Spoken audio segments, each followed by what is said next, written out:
Passing chords. So it gave me an idea of taking an old folk song and souping it up with a Beatle beat. And I took it down to the village and played it at the Cafe Playhouse. And they didn't like it. They didn't like the rock and roll and folk music combined. They thought it was kind of a bad idea.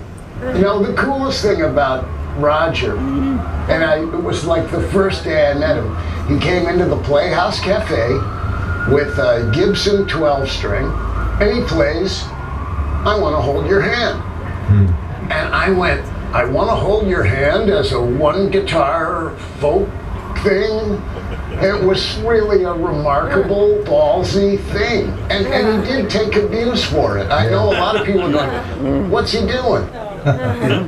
Well, I was put down for it by the folkies, but the guy who ran the club loved it. He put a sign outside the door that said, "Beatle impersonations." And these tourist buses were coming around, and I thought, this is embarrassing, so I got to get out of here. So I bought myself a one-way ticket to L.A. Got a job at the Troubadour, opening up for Hoyt Axton, who is a friend of mine, and his mother wrote Heartbreak Hotel, which Elvis got me into, so that was really cool.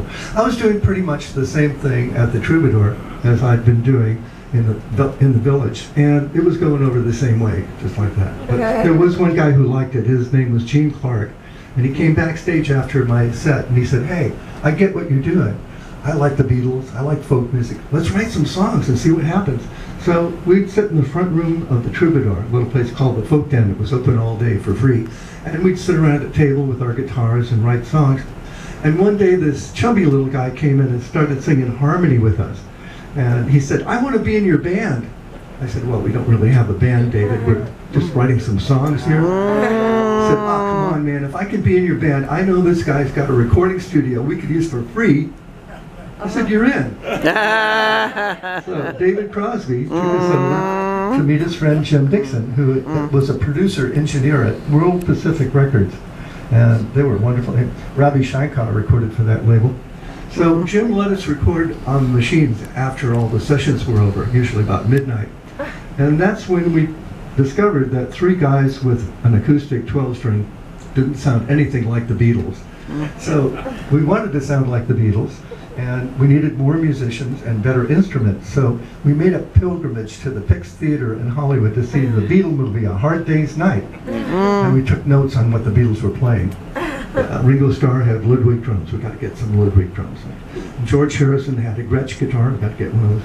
And John Lennon played a Rickenbacker. And then George came out with another Rickenbacker. It looked like a six-string from the front, but when he turned sideways, you could see six other tuning pegs in the back. Well, Jim Dixon hired a hairdresser to come over and give us Beatle haircuts. We got other musicians. We got Chris Hillman to come over from Westwood, where he was in a bluegrass band called the Scottsville Squirrel Barkers. And then Michael Clark, he was a conga player I met up in North Beach, and he learned how to play drums on cardboard boxes. So we finally got some good instrument. And we were looking for a name. We were sitting around the Thanksgiving table, and this big bird on the table. And somebody said, "What about the Birdsies?" I said, "Oh, that's too cute. We couldn't use that." They said, "Well, what about Byrds?" Well, B-I-R-D-S was slang for girls in England. We didn't want to be the girls. So they said, "That's simple. Just change the spelling like the Beatles did. B-U-R-D-S." We went, "Ooh." And then we came up with the B-Y-R-D-S. So we had a name, but we didn't have a record deal. So Jim Dixon knew some powerful people in Hollywood. He sent us over to meet this agent named Benny Shapiro, and we went over to his house and played a couple of songs for him. And we didn't know it, but he had a 14-year-old daughter upstairs. She came running down the stairs all excited. "Daddy, Daddy, who's that?" She thought the Beatles were in her living room. The next day, Miles Davis came over to talk to Benny, because it was his agent. And Benny's telling Miles, "You know, a funny thing happened last night. These kids came over, auditioned. My daughter heard them, and she flipped out." And Miles said, "Well, kids have a way of knowing things like that." So he called up Columbia Records, got her Lieberson, and said, "You know that rock band you've been looking for? I think I got them for you." And they signed us on his recommendation. Yeah. But Columbia was very conservative in 1964.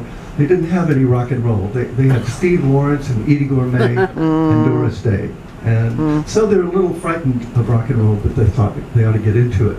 So they gave us a deal for one single, and if we got a hit with that single, we could go back in the studio and record the rest of the album. Well, we needed a really strong song, and nobody thought any of our songs were strong enough. But Jim Dixon was friends with Bob Dylan, and he had a demo sent out of the song that Bob had recorded but didn't release because somebody was out of tune on it. And Bob doesn't go back and fix things, he just lets it be the way it is. So we got this demo. It sounded something like, well, hey, Mr. Tambourine Man, play a song for me. I'm not sleepy and here is your place I'm going to.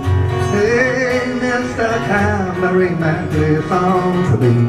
In the jingle jangle morning I'll come following you. Woohoo! That's Roger McGuinn from the Byrds. And David Crosby said, I don't like it, man. He said that folky 2/4 time, and it's too